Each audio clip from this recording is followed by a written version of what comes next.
அந்த சிலிர்ப்பு எப்படி இருந்துச்சு அந்த அம்மாவை கேட்டு அவங்களால தெளிவா விலைக்கு சொல்ல முடியும். ஆனா அந்த உணர்வு எப்படி இருந்துச்சுன்னு அந்த குழந்தைய கேட்டா அந்த குழந்தை எப்படிங்க சொல்லும்? அந்த குழந்தைக்கு எப்படி சொல்ல தெரியும்?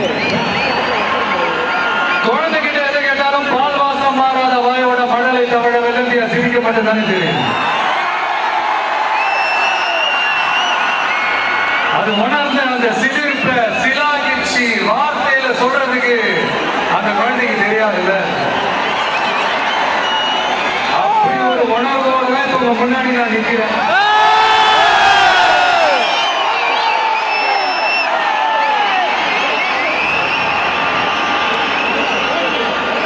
ஆனா அதே நேரத்துல அம்மா கிட்ட கூட தன்னோட உணர்வை சொல்ல தெரியாம சிரிக்கிற அந்த குழந்தைக்கு முன்னால ஒரு பாம்பு வந்து படம் எடுக்குதுன்னு வைங்கள, என்ன நடக்கும்? யாரு முன்னாடி அப்படி ஒரு பாம்பை வந்து நின்னாலும் அலர் அடிச்சுட்டு ஓடுவாங்க.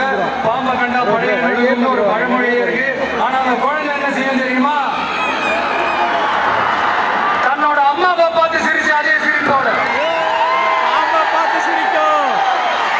கொஞ்சம் கூட அலட்டிக்காம அந்த பாம்பையும் சிரிச்சுக்கிட்டே தன்னோட கையில பிடிச்சி விளையாட ஆரம்பி.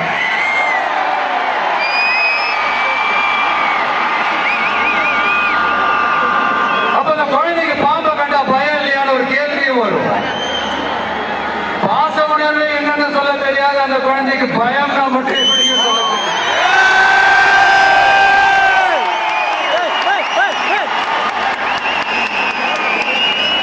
இங்க அந்த பாம்பு தான் அரசியல்.